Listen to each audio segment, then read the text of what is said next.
Amigos míos, muy buenos días. Estamos otra vez en el canal del Dr. Fares. Estoy muy alegre, muy contento porque en esta ocasión voy a traer a ustedes la resolución del segundo examen del Centro Preuniversitario Juan Francisco Aguinaga Castro de la Universidad Nacional Pedro Ruiz Gallo. Como ustedes saben, el 3 de septiembre del presente año, o sea del 2023, se va después de 3 largos años, si es que no me equivoco. La Universidad Pedro Ruiz Gallo se ha licenciado.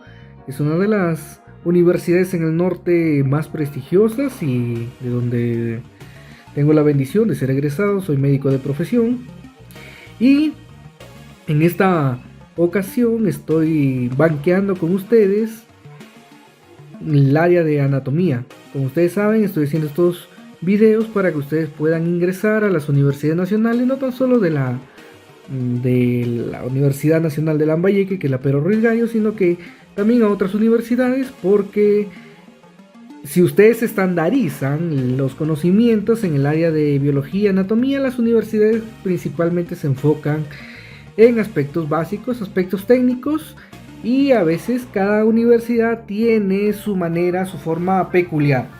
Así que de algunas universidades estoy haciendo las soluciones para que ustedes puedan ingresar más rápido y puedan lograr una vacante y ser mejores profesionales, al menos en nuestra nación. Como ustedes saben, soy el doctor Martín Caicedo Pisfil. Estos videos les estoy haciendo a manera de una temática preuniversitaria. Ya en redes sociales me pueden encontrar como Dr. Fares Matthew, Biomédicas y Medicina. Y les presento también mis redes sociales. Estoy en Facebook, Instagram, YouTube. Tengo grupo tanto para preuniversitarios en Telegram y mi grupo de medicina de residentado para también en el Telegram. Bien, amigos míos, vamos a empezar por las preguntas y las recomendaciones, como siempre, es de que tienen que leer los módulos del centro pre de cada universidad donde vayan a postular. Si postulan a la Pedro Ruiz Gallo, léanse los módulos de la Juan Francisco Aguinaga Castro. Si van a la Nacional de Trujillo, pues lean el módulo de biología de la Nacional de Trujillo. Si van a la Universidad Nacional de San Martín, lo mismo. Entonces, a cualquier universidad que vayan, procuren ustedes leer los módulos de área en las universidades a donde ustedes vayan a postular. Empecemos con la resolución. Pregunta número 1 del segundo examen centro preuniversitario. Dice: rama de la anatomía que estudia las marcas y los relieves corporales. Descriptiva, aplicada, de superficie, comparada o quirúrgica. Como ustedes habrán revisado mis videos anteriores, ya he realizado algunas revisiones.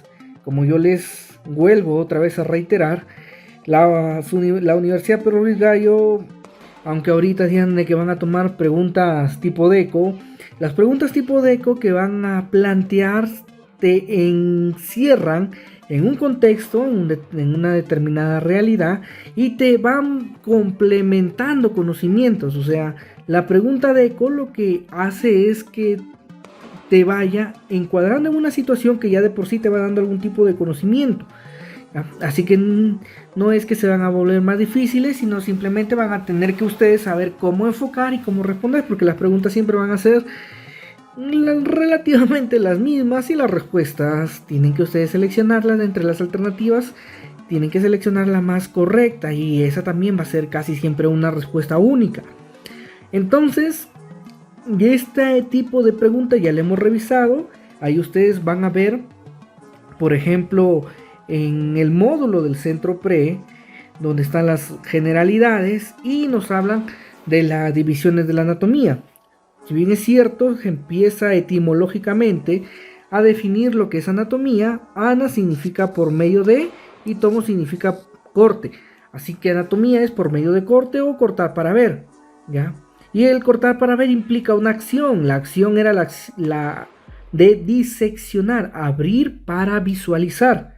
Entonces la anatomía es el conjunto de conocimientos que estudian las estructuras corporales y sus relaciones. La anatomía tiene 6 divisiones, y ustedes lo están viendo ahí, están subrayadas en moradito. 1. La anatomía microscópica. 2. La anatomía macroscópica. 3. La anatomía aplicada. 4. La anatomía comparada. 5. La anatomía de superficie. Y 6. La anatomía de desarrollo. La anatomía microscópica, su nombre lo dice, estudia estructuras que sean menores de 100 micras y se dividen en 2 ramas más. La citología, que estudia las células, y la histología, que estudia los tejidos. La anatomía macroscópica ya estudia estructuras que se pueden visualizar. Y ustedes tienen a 2 tipos de anatomía. La descriptiva o la sistémica, que estudia la morfología del cuerpo humano, como su nombre dice, por sistemas, y la topográfico regional, es decir, por áreas específicas. ¿Ya? Está la anatomía aplicada, ya que estudia la estructura y la morfología o la morfoestructura de los órganos, ya, en relación para el diagnóstico y tratamiento de las enfermedades. Eso puede ser anatomía patológica, si alguien te manda a hacer una biopsia, ¿ya? Ese tipo de preguntas están relacionadas con la anatomía patológica, la que hace uso de instrumentos que permiten observar las cavidades o las partes internas del cuerpo, que es la anatomía endoscópica. La anatomía radiográfica, que estudia las estructuras del cuerpo, pero con la ayuda de los estudios de imagenología, como en este caso es los rayos X, y la anatomía quirúrgica, en la cual ya se interviene con algún tipo de cirugía para poder reparar algo, para poder extirpar algo, ¿ya?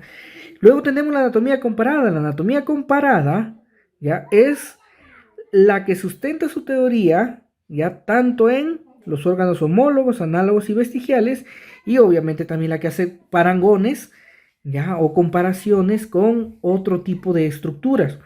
La anatomía de superficie es aquella que estudia las marcas y las relieves corporales, y la anatomía del desarrollo, que estudia desde el huevo fecundado hasta la forma adulta. La anatomía de superficie, que es la respuesta a la pregunta, dice rama de la anatomía que estudia las marcas y las relieves corporales.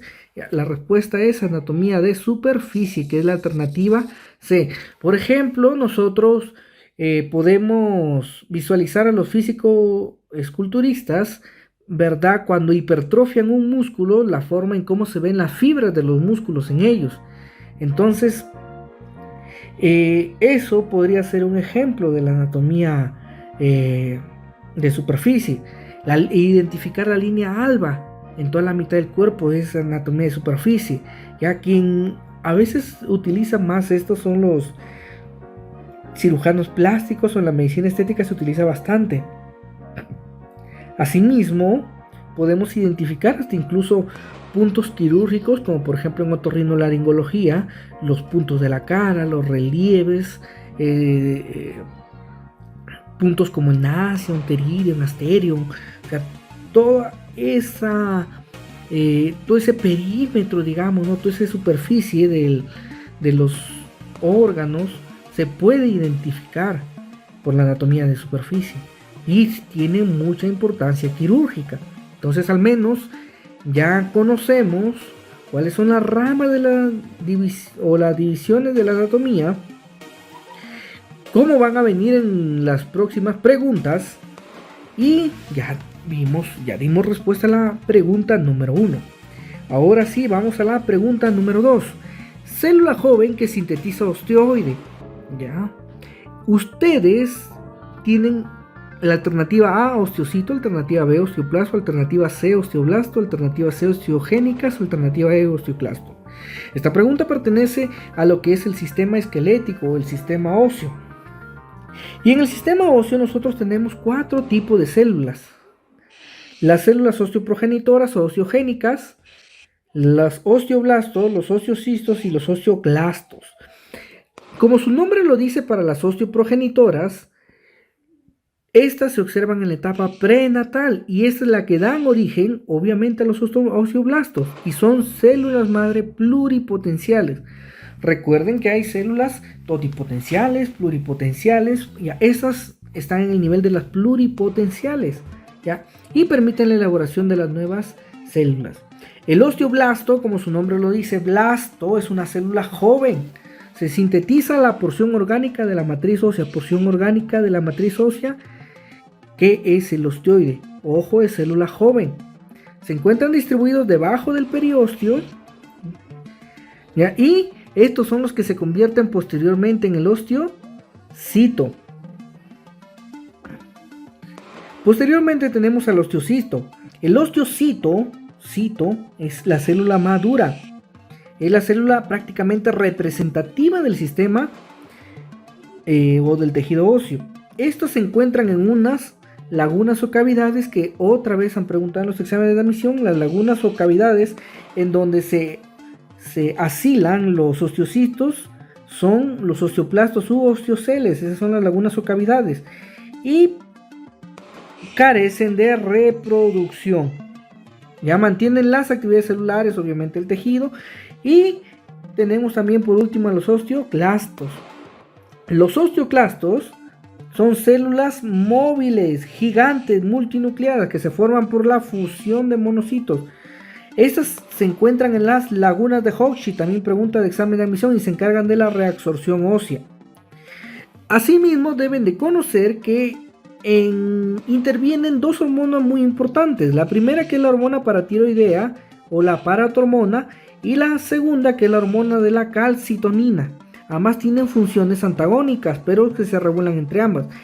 La hormona paratiroidea o la paratormona activa los osteoclastos, mientras que la calcitonina inhibe los osteoclastos. Pregunta de examen de admisión otra vez, bueno, son ambas. Cuando se activan los osteoclastos se acuerdan que se encargan de la reabsorción ósea, como lo dije acá, ya. La reabsorción ósea, esto va a permitir que haya un incremento en el calcio sanguíneo, es decir, que causa hipercalcemia, mientras que si se inhibe, como por ejemplo lo hace la hormona, la calcitonina, esta inhibe la acción de los osteoclastos, y si una más bien aumenta el calcio sanguíneo, la otra que va a hacer, disminuye el calcio sanguíneo, va a causar una hipocalcemia. Eso también tienen que tener en cuenta porque son preguntas de examen de admisión. Entonces la célula joven, mira, otra vez te dicen ahí ya, que sintetiza osteoide. ¿Cuál sería la respuesta? Serían los osteoblastos, alternativa C. Siguiente pregunta. Otra vez pregunta de osteología. Es un hueso largo del esqueleto humano. Ustedes, me imagino que a estas alturas han de haber conocido, por lo menos, han de haber visto cuáles son las formas de los huesos, ¿ya? Entonces, otra vez hablamos del sistema óseo, y el sistema óseo, vamos a ver que tiene las funciones y tiene una morfología, como lo puse en la lámina que les estoy mostrando en la pantalla. ¿Cuáles son las funciones y cuál es la morfología? Dentro de las funciones del sistema óseo está la función del sostén, porque obviamente va a brindar estabilidad a varias estructuras y a nuestro cuerpo, va a proteger en especial a los órganos blandos o a los órganos diana, los va a proteger. A los órganos más importantes, ¿no? Por ejemplo, el cráneo, que protege al cerebro y todo lo que en él se aloja, ¿ya? Son el elemento pasivo de la locomoción, porque el elemento activo vienen a ser los músculos, el elemento pasivo vienen a ser los huesos en la locomoción, funcionan a manera de palancas, se van a encargar de la homeostasis mineral, es decir, que también van a ayudar a regular el equilibrio electrolítico. Tiene función hematopoyética porque es en la médula ósea roja, en especial, en donde se van a formar las próximas células sanguíneas, y también van a almacenar energía, porque recuerden que en la médula ósea amarilla se deposita mucha grasa, y la grasa también va a tener esa función de brindar energía. Entonces Todas esas funciones las realiza el esqueleto humano. Pero también tienen que tener en cuenta que la Pedro Ruiz Gallo te toma cuáles son las formas de los huesos. Tenemos los huesos largos, los huesos cortos, los huesos planos y los huesos sesamoideos. Los huesos largos, acuérdense, ya, estos tienen que tener dos estructuras, si no, no son huesos largos, que son la epífisis y la diáfisis. Ya, en ellos la longitud predomina sobre el ancho y el espesor, ¿ya? Pero tienen que tener necesariamente, otra vez repito, dos epífisis y una diáfisis. Las epífisis son los extremos del hueso, la diáfisis es la parte media. Tienen una metáfisis, la metáfisis es también conocida como el cartílago de conjunción, que une la epífisis a la diáfisis desde la niñez hasta los 18 o 21 años. Ejemplos son de los huesos largos, el fémur, la tibia, el peroné, las falanges. Las falanges no son huesos pequeñitos porque tienen dos epífisis y una diáfisis, el húmero, el cúbito, el radio, ¿ya? Luego tenemos a los huesos cortos. Los huesos cortos, sus tres dimensiones son iguales. ¿Cuáles son las dimensiones del hueso? El largo, el ancho, el largo es igual que el ancho y este es igual que el espesor. Acá, en los huesos largos, la longitud predomina sobre el ancho y el espesor. ¿Sí? ¿Estamos de acuerdo? ¿Y cuáles son ejemplos de los huesos cortos? Los huesos del carpo, del tarso y las vértebras. En los huesos planos, el ancho y el largo predominan sobre el espesor. En los huesos planos, aunque a ustedes les parezca esto broma que estoy realizando a manera de geometría, así vienen las preguntas. El ancho y el largo predominan sobre el espesor. ¿Ya? Y se encuentran constituidos por el diploe. O sea, obviamente son como las tapas. Y ejemplos son los huesos del cráneo, la escápula, el esternón, el coxal. Y los huesos sesamoideos, ¿ya? Generalmente lo que te han preguntado es que están englobados en tendones. ¿Están englobados en los tendones o son los huesos que están entre las articulaciones? Ya son los huesos sesamoideos, son inconstantes. Ya, aunque ¿cuál es el hueso sesamoideo de mayor tamaño? Es la rótula.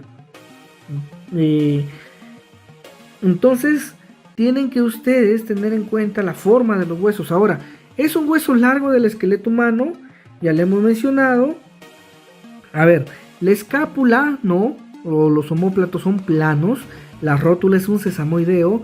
El tarso es un corto. Las falanges serían las respuestas.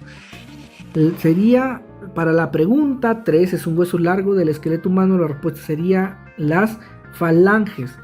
Porque, como ustedes pueden ver, ¿se acuerdan de la falangina o la falange media, distal y proximal?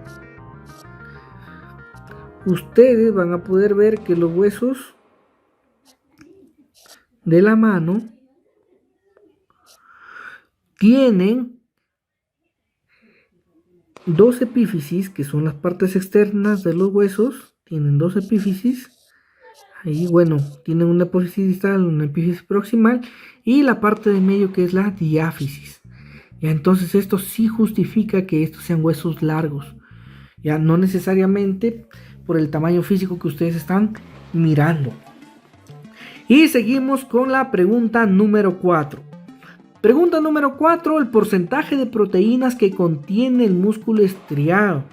Otra pregunta, y nos dicen, alternativa A 20%, alternativa B 75,8%, alternativa C 9%, alternativa D 4%, alternativa E 62%.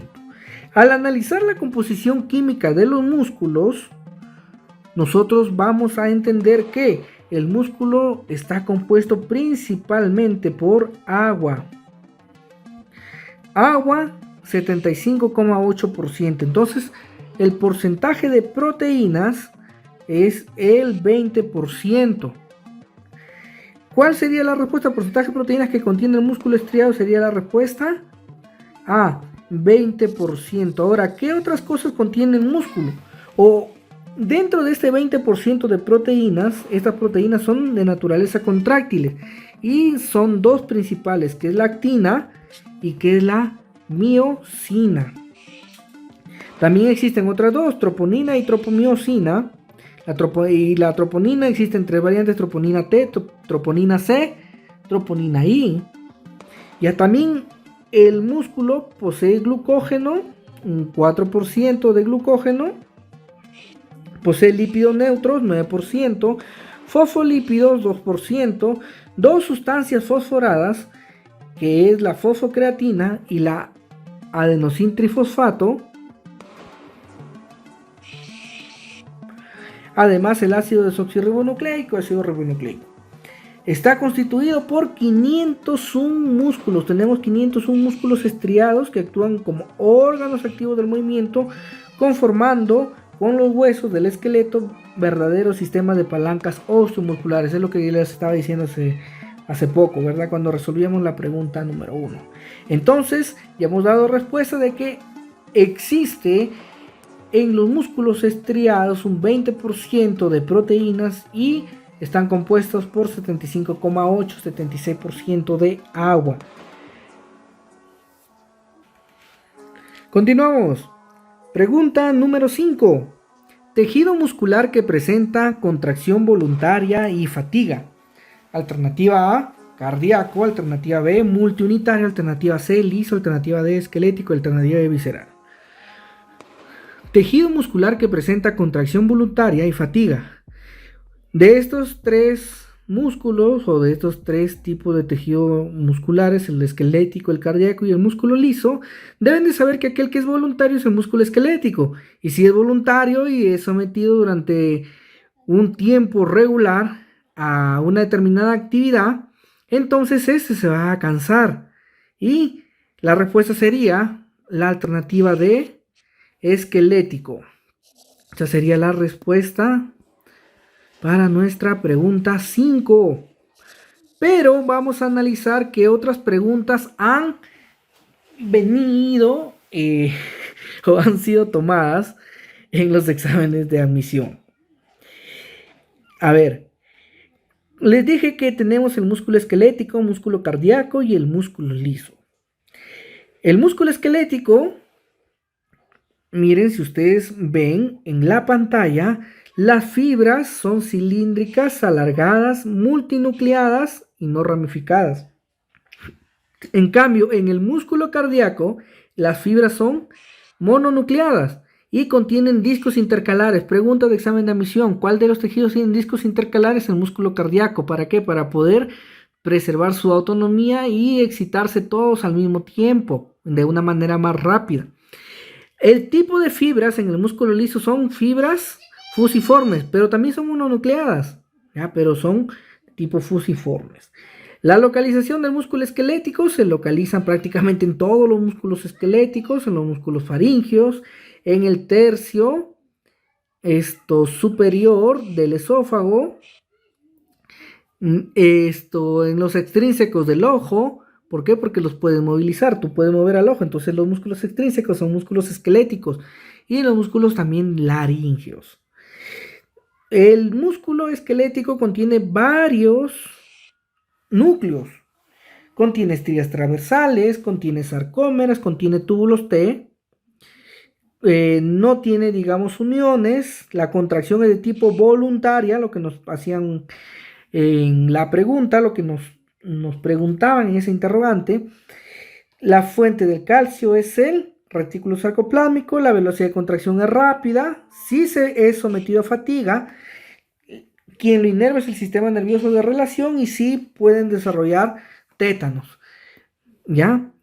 En cambio, el músculo cardíaco está en el corazón, específicamente en el miocardio, en las paredes de venas pulmonares, en la vena cava superior. Tiene 1 a 2 núcleos centrales. También tiene estrías transversales, también tiene sarcómeras, también tiene túbulos T transversos, pero las uniones son de tipo discos intercalares. Pregunta de examen de admisión. Es involuntaria. ¿Ya? La velocidad de contracción es de tipo intermedia. También pregunta de examen de admisión. No se fatiga. El tipo de inervación es el sistema nervioso, está a cargo del sistema nervioso vegetativo y no es sometida o no presenta tétanos. En cuanto al músculo liso, se encuentra en casi todas las paredes de las vísceras, en vasos sanguíneos, iris, en el iris, también pregunta examen de admisión, ¿ya? Y en el músculo erector del pelo. También ha sido pregunta de examen de admisión. ¿Qué tipo de fibras musculares o qué tipo de músculo es el músculo erector de pelo? Y ustedes tienen que marcar que es músculo liso, tiene un núcleo central, no tiene estrías transversales, no tiene sarcómeras, no tiene túbulos T y las uniones son de tipo caveolas. Preguntas de exámenes de admisión. Entonces todo esto ha venido en la pregunta de examen. El tipo de velocidad de contracción es una velocidad lenta, quien no se fatiga, pero su inervación está a cargo del sistema nervioso, también vegetativo, y también pueden ser sometidos a o pueden tener tétanos. Entonces, ya ustedes ven este cuadro diferencial del cual han venido a múltiples preguntas de examen de admisión y ya dimos respuesta a la pregunta 5. Ahora nos vamos por la pregunta 6. Pregunta 6, células pequeñas y con pocas prolongaciones que derivan del mesodermo. Alternativa A, satélite. Alternativa B, microglia. Alternativa C, astrocitos. Alternativa D, neurolenocitos. Y alternativa E, ependimarias.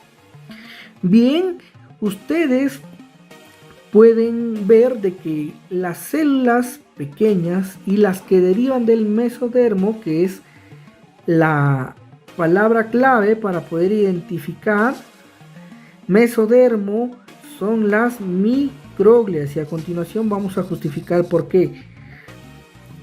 Bien, en el tejido nervioso nosotros tenemos dos tipos de células. Uno, que son las neuroglías, y dos, que son las neuronas. Uno, neuroglías, y dos, bueno, creo que no salió, son las neuronas, ¿ya? Y dentro de las neuroglías también son llamadas células gliales. Ojo con eso. No son excitables. De cuerpo celular pequeño, tienen múltiples ramificaciones, no conducen estímulo nervioso y están en proporción de 10 neuroglías por cada una neurona que existe. Entonces hay 10 neuroglías para cada neurona. Los tipos de células de las neuroglías otra vez se dividen en dos. Uno, que son las macroglías, y dos, que son las microglías, como su nombre lo dice, macro grande y microcélulas pequeñas. ¿Qué son las macroglias? Células grandes que se originan en la placa neural. Estas se originan en la placa neural. ¿Y quiénes son? Los astrocitos, oligodendrocitos, las células ependimarias, las células de Schwann y las células satélites. Mientras que las microglías son células pequeñas, pocas prolongaciones, derivan del mesodermo y tienen función protectora y defensiva en el sistema nervioso. ¿Ya? Ahora sí, vamos a ver qué macroglias nos han preguntado. ¿Cuáles son las más importantes a las que nos han hecho referencia en los exámenes de admisión?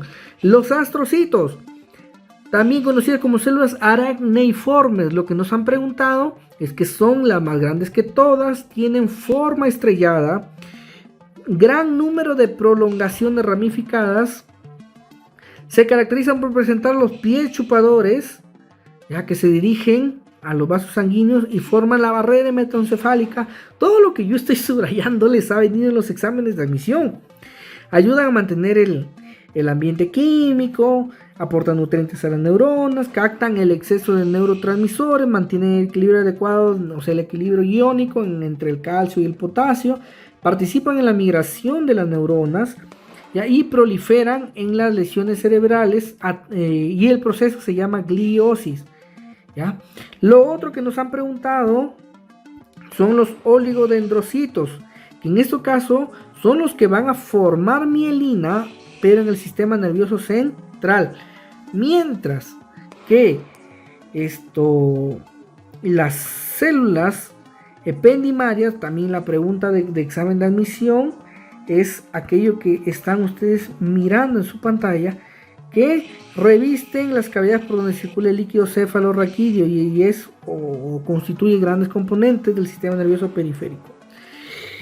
Las células de Schwann, como su nombre indica, digamos que a manera de mnemotecnia, Schwann forman también mielina, pero en el sistema nervioso periférico. ¿Cómo se llaman también? Neurolenocitos. Producen mielina, pero en el sistema nervioso periférico. Las células satélites proporcionan soporte físico, protección y nutrición para las neuronas ganglionares de los ganglios nerviosos craneales, espinales y autonómicos en el sistema nervioso periférico. Esas son las células satélites. Los satélites tienen que asociar su presencia, no obviamente con las células, con las neuronas ganglionares o con donde exista la palabra ganglio. Entonces ya hemos realizado una pequeña revisión de los componentes del sistema nervioso central o de las neuroglías. Bien, pasemos a la siguiente pregunta. Pregunta número 7. Otra vez nos hacen referencia al sistema nervioso. Continuamos con la pregunta 7.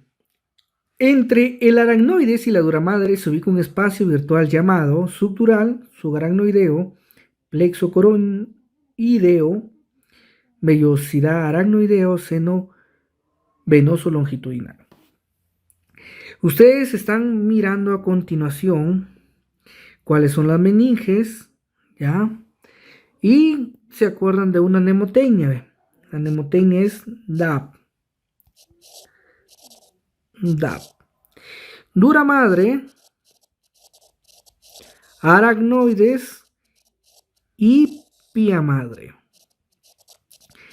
Debajo de cada una de ellas existe un espacio virtual. Debajo de la dura madre, el espacio se va a llamar subdural. Y debajo del aracnoides, el espacio se va a llamar subaracnoideo. ¿Ven cómo es fácil la anatomía? Entonces, el espacio ubicado entre el aracnoides y la dura madre se llama el espacio subdural. Tenemos ya la respuesta, que es la alternativa A. Ustedes ya lo pudieron visualizar. Pero vamos a leer a ver qué nos dice el módulo del centro pre. Nos dice que las meninges son membranas cobertoras y son protectoras del sistema nervioso. Son el número de 3, dura madre, aracnoides y pía madre. Dura madre, aracnoides y pía madre. A la dura madre se le conoce con el nombre de paquimeninge, es la capa más extensa, paquimeninge de naturaleza fibrosa. Posee dos capas, una meninge interna y otra perióstica interna, ¿ya? La aracnoides es la capa avascular. Otra pregunta que ha venido en el examen de admisión, capa vascular meningia. El aracnoide se ubica entre la dura madre y la pía madre, posee unos espacios dilatados llamados cisternas, los cuales son la cisterna magna, la bulbus cerebelosa, la cisterna póntica, la cisterna interpeduncular y la cisterna octoquiasmática. La pía madre está constituida por tejido conjuntivo delgado, cubre el encéfalo y médula y es altamente vascularizada y está adherida al cerebro. Es la pía madre. Entre la aracnoides y la dura madre se encuentra el espacio subdural, que es lo que nos han preguntado. Entre la dura madre y el conducto raquídeo se encuentra el espacio epidural, claro, entre la dura madre y el conducto raquídeo. Ya, sí, me olvidé mencionarlo, que por encima, ¿no?, de la dura madre está el espacio epidural. Olvidé.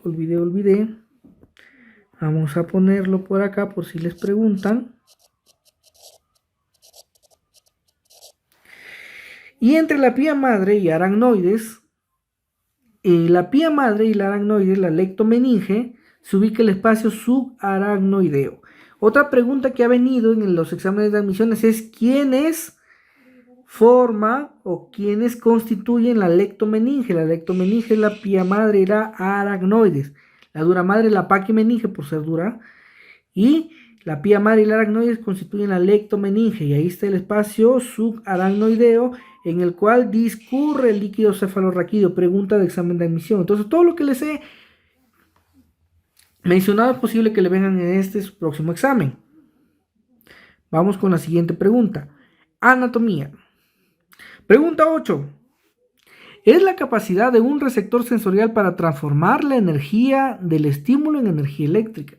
A, codificación. B, comunicación. C, transducción. de adaptación y especificidad. Esto lo vemos en el apartado de estesiología, que es la ciencia que estudia el sistema sensorial. Cuando hablamos del sistema sensorial, nos referimos, como lo dijimos anteriormente, a que el sistema es el conjunto de órganos y se caracterizan por presentar receptores sensoriales, los cuales van a transformar los estímulos externos o internos en impulsos nerviosos. Entonces, esa es la principal función, transformar los estímulos externos o internos en impulsos nerviosos. Esos van a ser conducidos hacia la corteza cerebral, donde son traducidos en sensaciones. La sensación es la percepción consciente o inconsciente de un estímulo externo o interno. Entonces la sensación es la percepción consciente o inconsciente de un estímulo. Como ustedes saben, los elementos de las vías sensitivas, tenemos al órgano sensorial, que es la estructura que está formada por los receptores sensoriales, y las células no sensoriales, y son los que reciben a veces los impulsos. Están los receptores sensoriales, que son las estructuras que capta el estímulo y lo transforma en impulso nervioso. Esta es la pregunta de examen de admisión: capta el estímulo y lo transforma en impulso nervioso, y está considerado como el transductor del sistema sensorial, el receptor sensorial. Posteriormente está el recorrido, que es la vía nerviosa aferente. Su nombre mismo lo dice, aferente. Conduce el impulso nervioso desde el receptor sensorial hacia el sistema nervioso central.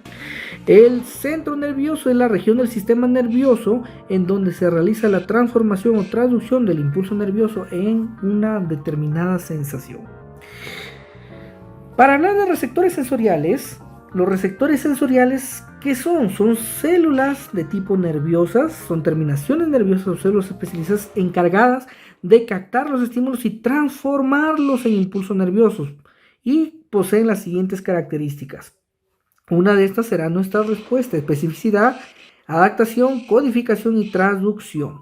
Especificidad: cada receptor está adaptado para responder a un solo tipo de estímulo. Es decir, que hay receptores para el frío, para el calor, para el dolor, etcétera, etcétera. Pero son especiales, específicos. Adaptación: consiste en la disminución de la generación de impulsos cuando el estímulo es por tiempo prolongado. Adaptación, o sea, por eso que el estímulo se adapta, porque ante tanta llegada de impulsos nerviosos, ya comienza por adaptarse. La codificación es la intensidad del estímulo es reconocido por el sistema nervioso central por la frecuencia de impulsos nerviosos. A mayor intensidad, mayor frecuencia de impulsos nerviosos. Y la traducción es la capacidad del receptor para transformar la energía del estímulo en energía eléctrica, generando un potencial de acción. Entonces la respuesta sería transducción. Para la pregunta 8, ¿es la capacidad de un receptor sensorial para transformar la energía del estímulo en energía eléctrica? La respuesta es transducción. Vamos a la siguiente pregunta, pregunta número 9. ¿En qué parte de la lengua se capta principalmente el sabor amargo?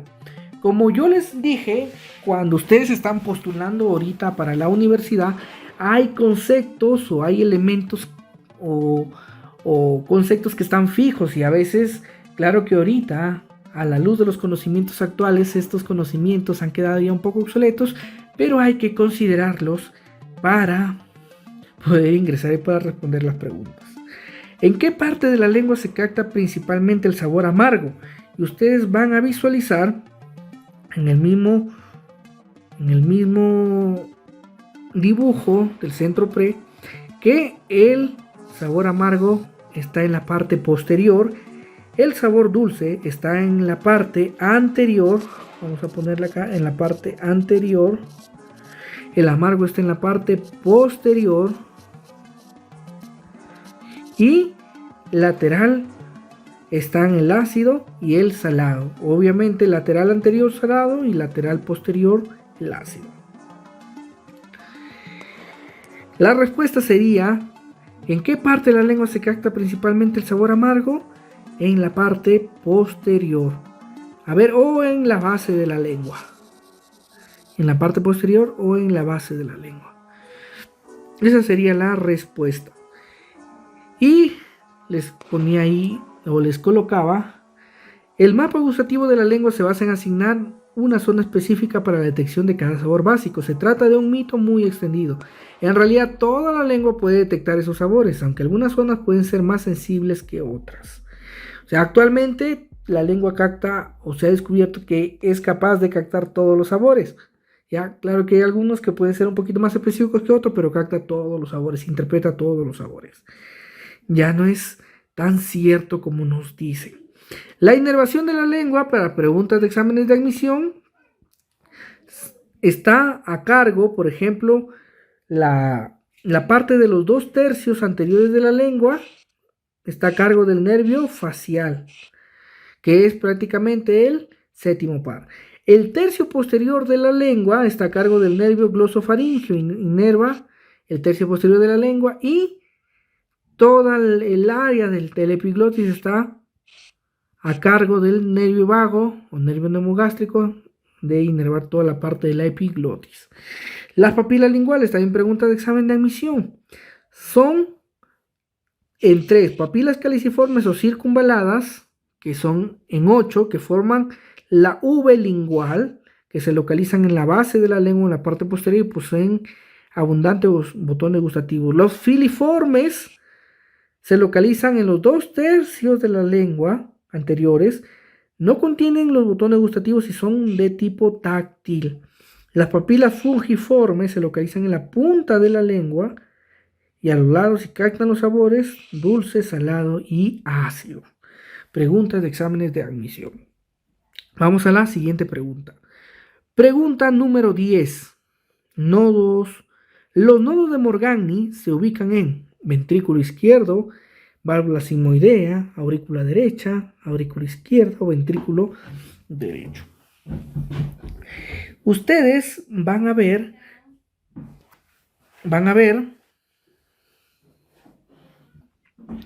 ustedes pueden visualizar aquí la estructura anatómica del corazón tal como se visualiza, digamos, en la vida real.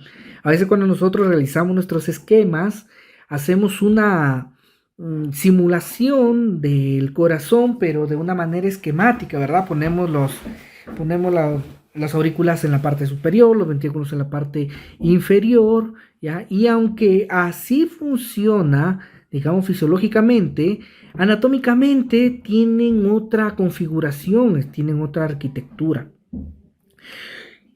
Ustedes pueden ver en la parte inferior cómo tenemos a la válvula mitral, o aquí les vamos a hacer unos dibujitos, ¿ya? Está la válvula mitral.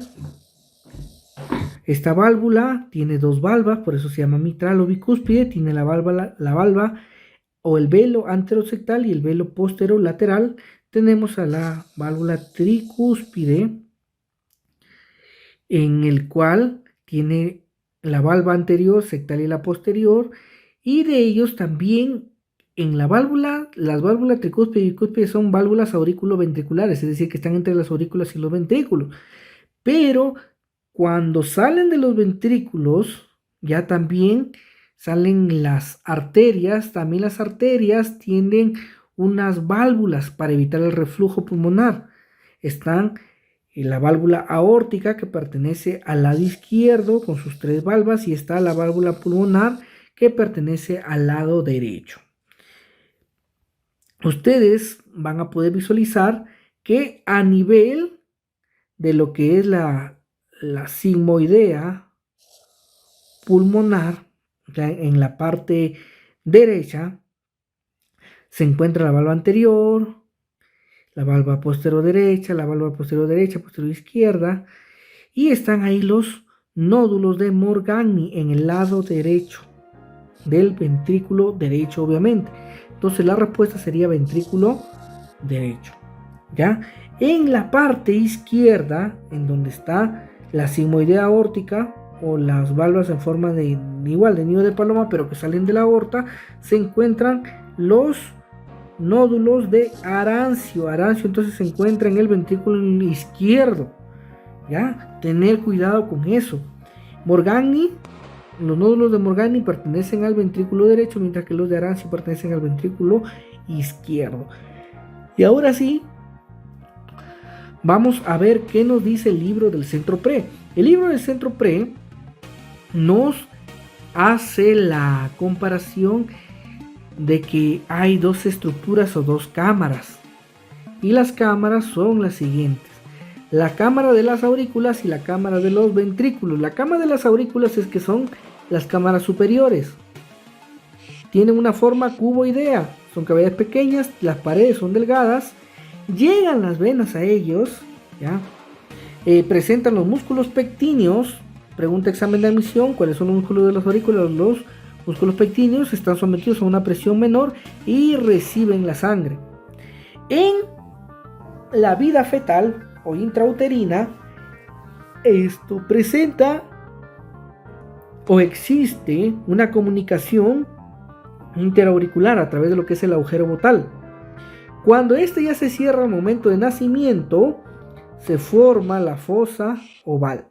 Entonces el agujero de botal permite la comunicación entre las aurículas en la vida fetal. Cuando se cierra, forma la fosa oval y está rodeada por, pregunta de examen de admisión, por el anillo de Vieuxens. Los ventrículos son las cámaras inferiores. Son las cámaras inferiores. Aquí se han equivocado los del libro. Mira, han puesto superiores. Son las cámaras inferiores. Son de forma cónica.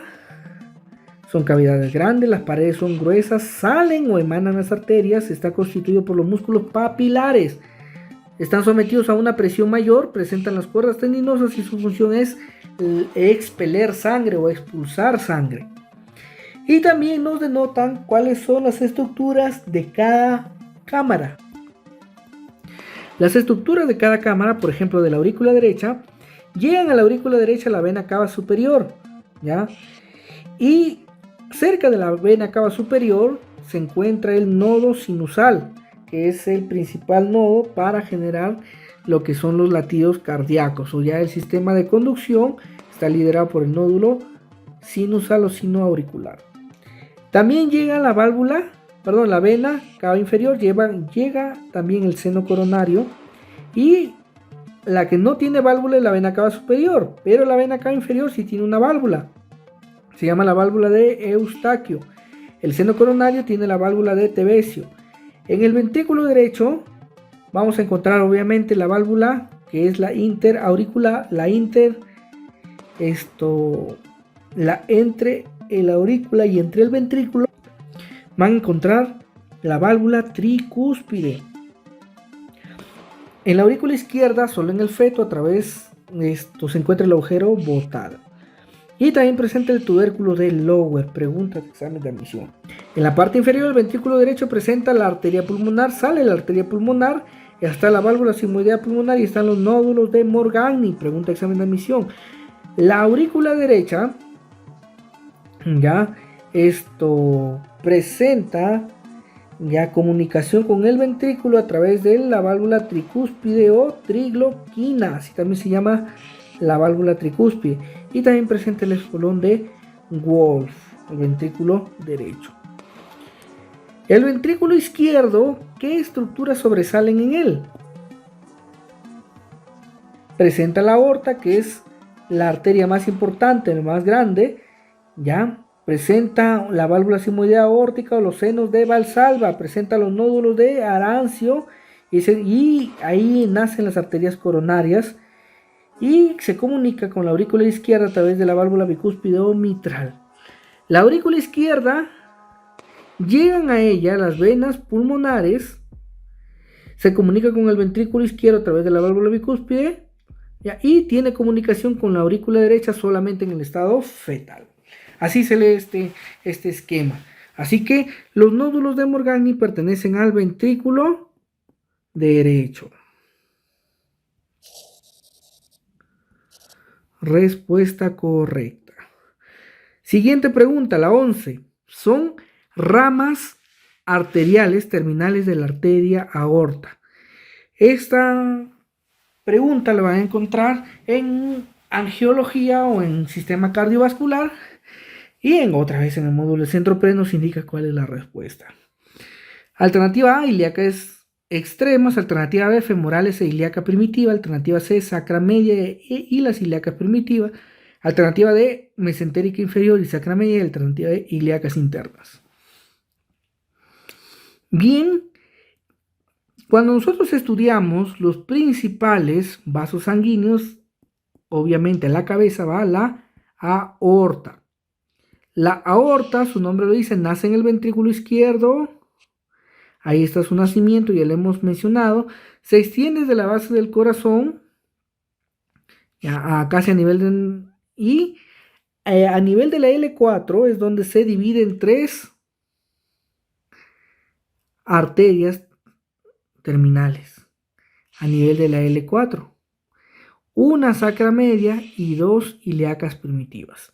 Entonces esa sería la respuesta. Son ramas arteriales terminales de la aorta. La respuesta sería la alternativa C, sacra media y las ilíacas primitivas. ¿Cuáles son las porciones de la aorta? La aorta ascendente, el callado aórtico, la aorta descendente y la aorta descendente abdominal. La aorta descendente torácica y la aorta descendente abdominal. Cada una tiene sus divisiones, ¿ya? Y por eso es que por aquí les puse el dibujo. Miren aquí, esta es la base de la aorta. Sigue, como sube, se convierte en la aorta ascendente. Luego viene el callado aórtico. Del callado aórtico sale el tronco brachiocefálico, la carótida primitiva izquierda y la subclavia izquierda. Luego vienen las ramas descendentes, ¿ya? En las ramas descendentes, ya nosotros podemos encontrar, a ver qué otras ramas contienen por acá. Ahí está. Torácica, aorta abdominal o la aorta torácica con todas sus divisiones, que eso implica. Aquí están todas las divisiones a nivel de la T2, L1, L2, todo lo demás, que ustedes lo van a poder ver. Y también tenemos a las aortas abdominales. Las aortas torácicas contienen las ramas bronquiales, las ramas de las esofágicas medias, las mediastínicas posteriores y las intercostales aórticas. La aorta descendente abdominal contiene las diafragmáticas inferiores, el tronco celíaco, la mesentérica superior, las capsulares medias, las renales genitales, la mesentérica inferior y las lumbares. Si ustedes se quieren acordar cuáles son las ramas de la aorta abdominal, se acuerdan de la mnemotecnia día lunes 13, me caso con Renata, espero ovaciones merecidas. Día, diafragmáticas inferiores o las arterias frénicas, lunes, lumbares, 13, tronco celíaco, mesentérica superior, ojo con ello, la mesentérica superior. K, de caso, capsulares medias, Renata, de las arterias renales, espero, de las arterias espermáticas o ovaciones, las arterias ováricas y merecidas de la mesentérica, la inferior. Entonces, de esa manera es como se organiza la división de la aorta. Bien, vamos a la siguiente pregunta. Es una característica del pulmón. Es una característica del pulmón. Alternativa A, el alveolo pulmonar es la unidad anatómica y fisiológica del pulmón. Los neumocitos tipo 2 elaboran surfactante. Los poros de Ockham se ubican en la pleura. El pulmón tiene 3 lóbulos. Y alternativa E, la hoja visceral de la pleura se adhiere a la pared torácica. Bien, para responder esta pregunta tenemos que evaluar cuáles son las generalidades en el sistema pulmonar o en el sistema respiratorio, como ustedes quieren llamarlo. En el sistema respiratorio, tengan en cuenta, muchachos, de que a veces hay conceptos muy cerrados en anatomía que tienen que grabárselos. En algunos libros ya no aparece, pero en los libros clásicos de anatomía sigue apareciendo este tipo de conceptos. Cuando nosotros evaluamos las zonas respiratorias del pulmón, existen zonas de transición, existe zona de conducción, ya existe esta zona, la respiratoria propiamente dicha, y la zona respiratoria propiamente dicha es la que empieza en el bronquiolo respiratorio. Siguen los conductos alveolares, sacos alveolares y alvéolos, que es la generación del 20 a 23 en la división del árbol bronquial. Y aquí es ya donde se dividen o se pueden distinguir las unidades siguientes, que son el acino, el lobulillo primario y el lobulillo secundario.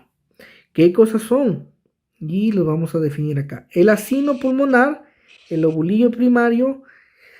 ¿Qué es el acino pulmonar? Comprende, a su vez, otras estructuras, que es desde el bronquiolo respiratorio hasta el saco alveolar, y esta es la unidad anatómica situada distal al bronquiolo terminal. ¿Cuál es la unidad anatómica del sistema respiratorio? El acino pulmonar. El lobulillo pulmonar comprende desde el bronquiolo terminal hasta los sacos alveolares, y el lobulillo secundario, acá está el otro, el lobulillo secundario, es la mínima porción del parénquima pulmonar rodeada de tabique de tejido conjuntivo independiente de los lobulillos vecinos. Todas estas dicotomías se realizan en los primeros años de vida. La circulación del aire a través de los conductos se determina por la diferencia de presión que se generan entre el exterior y los alvéolos durante el movimiento respiratorio. En inspiración, la presión intrapulmonar es menor que la atmosférica, permitiendo la entrada del aire, y en la expiración ocurre lo contrario. El flujo del aire es turbulento en las vías de mayor calibre, tráquea y bronquios principales, laminar en vías más finas y mixtos conductos intermedios. Bien, y también tenemos ya los pulmones. ¿Qué debemos de saber de ellas?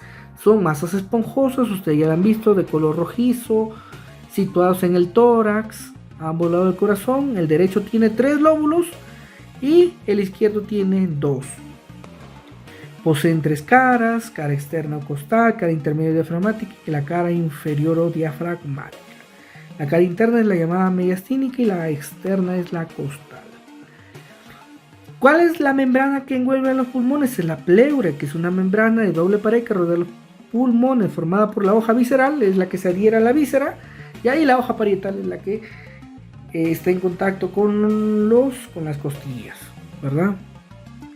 Los alvéolos pulmonares son pequeños sacos cuya pared está formada por las siguientes células. La pared se compone de líquido de revestimiento epitelial, epitelio alveolar, membrana basal, intersticio, membrana basal capilar y endotelio capilar. Pregunta de examen de admisión en cuanto a los componentes para hacer la hemostasis. Estos son los componentes que se atraviesan: el epitelio de revestimiento, el epitelio alveolar, la membrana basal alveolar, el intersticio, la membrana basal capilar y el endotelio capilar. El epitelio alveolar es escamoso y está formado por varios tipos de células. En su mayor parte son los neumocitos tipo 1 y los neumocitos tipo 2 o granulosos, que son células cuboideas. Los neumocitos tipo 1 no se reproducen. Estos son tipos, tus amigos de la comunidad no se van a reproducir. Los tipo 2 son células secretoras, y la función de estos neumocitos tipo 2, preguntas que cada rato vienen en el examen de admisión, es que las células tipo 2 producen surfactante. Que la función es que ponen resistencia para evitar los colapsos de los alveolos. Sumergidos en el surfactante están los macrófagos. Los alvéolos se comunican entre sí a través de los poros de Kohn. Pregunta de examen de admisión. El surfactante está compuesto por fosfolípidos. El principal de ellos es dipalmitoil-lecitina. Pregunta de examen de admisión. Apoproteína, sustancia. Los fosfolípidos producen la disminución de la tensión superficial, por lo que el surfactante es un tensioactivo. Entonces, ya conociendo todo eso, sabemos que los neumocitos tipo 2 son los que elaboran el surfactante pulmonar, constituido principalmente por la dipalmitoil-lecitina. Esa sería la respuesta. Pregunta número 13.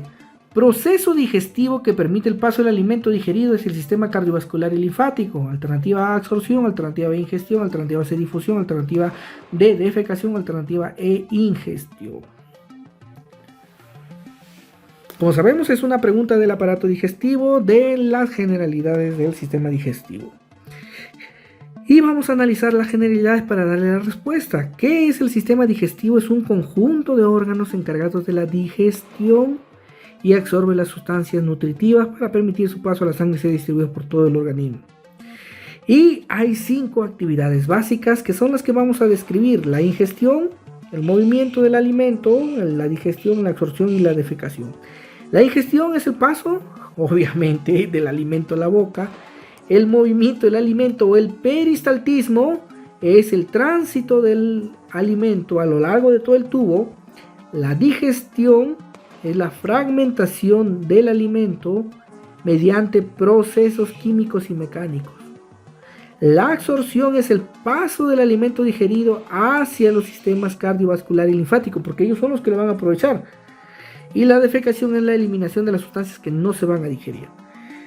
Los órganos de la digestión se dividen en el tracto gastrointestinal y las estructuras accesorias. El tracto gastrointestinal es un largo tubo de 10 a 12 metros, bien comprimido, comprende la boca, faringe, estómago, intestino delgado, intestino grueso, mientras que las estructuras accesorias están las glándulas salivales, el hígado, la vesícula biliar y el páncreas.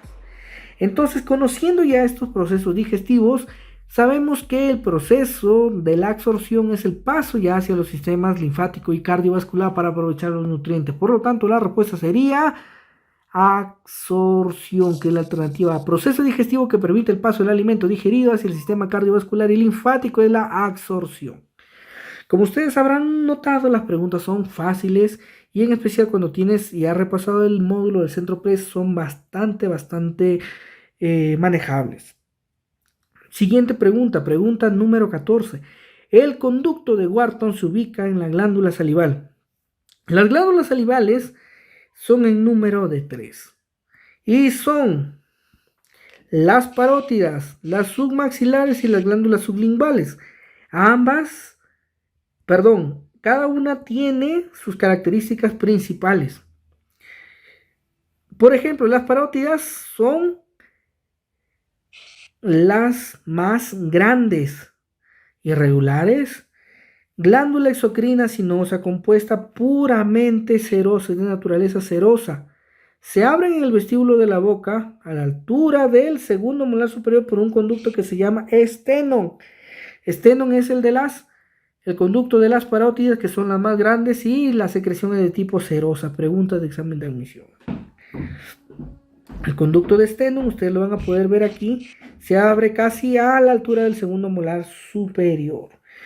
Las glándulas submaxilares, ustedes lo van a ver por aquí, las glándulas submaxilares, acuérdate, mira, ahí tiene la M, y estas son las que contienen el conducto excretor de Wharton, ¿ya? Acuérdate, submaxilar, Wharton, ¿ya? Forma de prisma triangular, pesa 7-8 gramos, es una glándula exócrina, tubo alveolar compuesto, mucoceroso y de tipo, la secreción es mucocerosa y de tipo merocrino. El conducto se llama Wharton. Las glándulas sublinguales son las más pequeñas, pesan 3 gramos.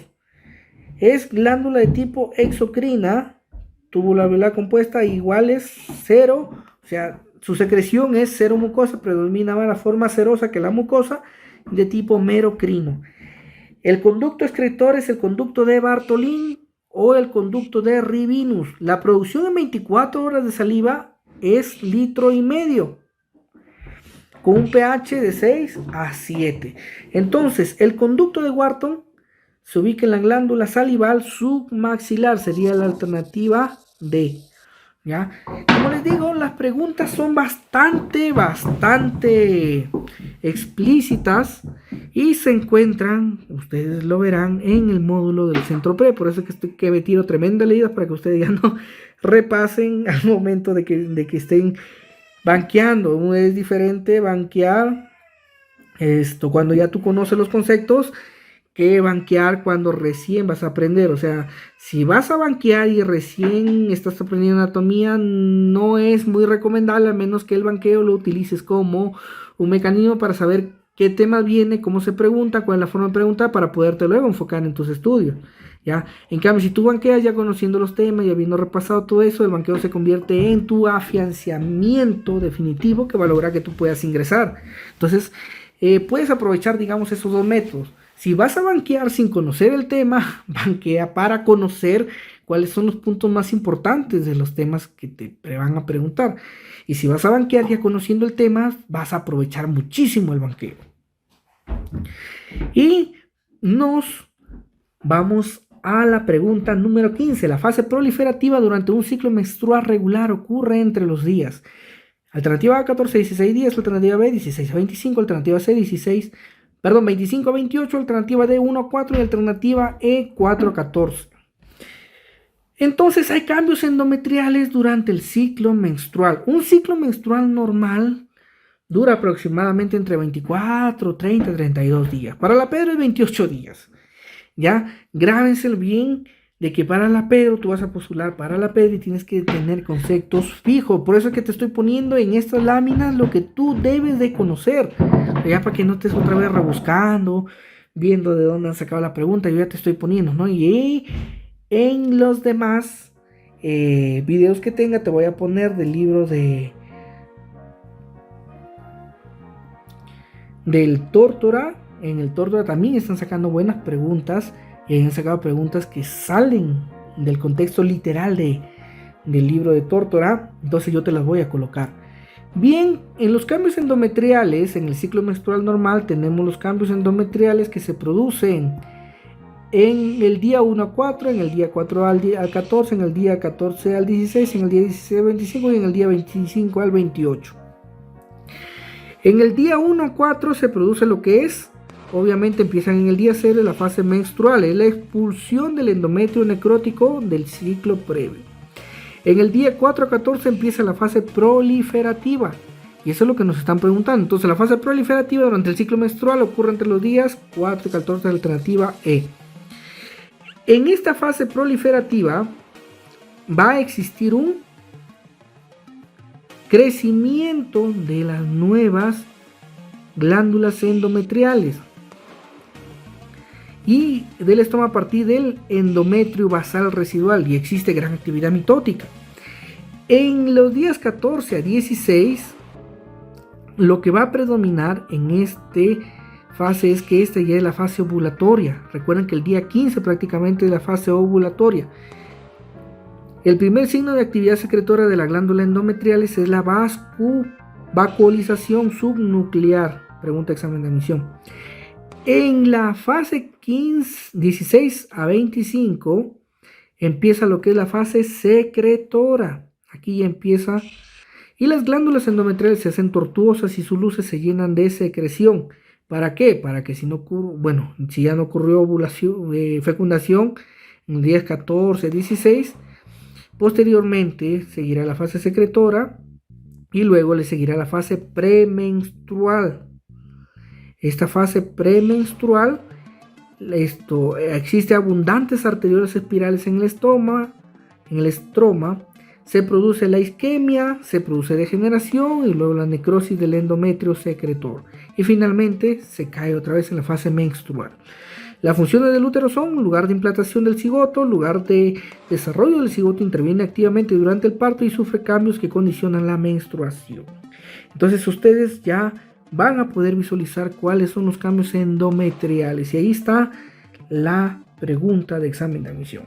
Como ustedes saben, les dejo la bibliografía siempre, la recomendación de que están en la Pedro, al menos las preguntas de nivel las sacan del texto literal del Tórtora. Utilizan bastante su módulo del Centro Pre, utilizan también lo que es el libro de anatomía de lumbreras, con el que creo que muchos de nosotros hemos aprendido anatomía y fisiología, y también ustedes pueden tener libros que puedan complementar lo que ya saben. Otros libros recomendados como los de Ediciones León, Ediciones Rodo, como los de Panamericana, los de Snell con anatomía de la clínica, Snell con orientación en la clínica, y tienen también otros libros propios que ya van a utilizar en la misma carrera de medicina que les va a poder ayudar a su formación. Entonces yo les agradecería mucho si has llegado hasta esta parte del video, porque realmente te interesa la anatomía, te interesa aprender, te interesa alcanzar una vacante, y agradecería mucho que te suscribas a mi canal de YouTube, que es la fuente principal en donde estoy subiendo todo este tipo de contenidos. Lo puedas compartir con tus amigos, con tus amigas, con tu crush, con tus ex, para que también puedan ingresar a las carreras de biomédicas. Muy pronto estoy en mi página azul, no se olviden suscribirme, y hasta aquí hemos llegado. Me despido de ustedes, espero que puedan seguir avanzando, pero que en sus academias sigan aprendiendo mucho, pueden disfrutar del aprendizaje a varios niveles, y estoy también compartiendo material preuniversitario de varias colecciones que ya se encuentran en la red, simplemente yo los estoy recompartiendo, y me pueden escribir a mi correo aprendoconfares@gmail.com. Desde ahí les puedo compartir material de estudio para que ustedes puedan seguir preparándose. Ha sido un gusto, amigos míos, estar con ustedes una vez más, compartir de mis conocimientos para que ustedes puedan alcanzar una vacante en el próximo examen de admisión y en todos los que se vengan. Hasta aquí el video del día de la fecha, un fuerte abrazo, hasta pronto, Dios los bendiga.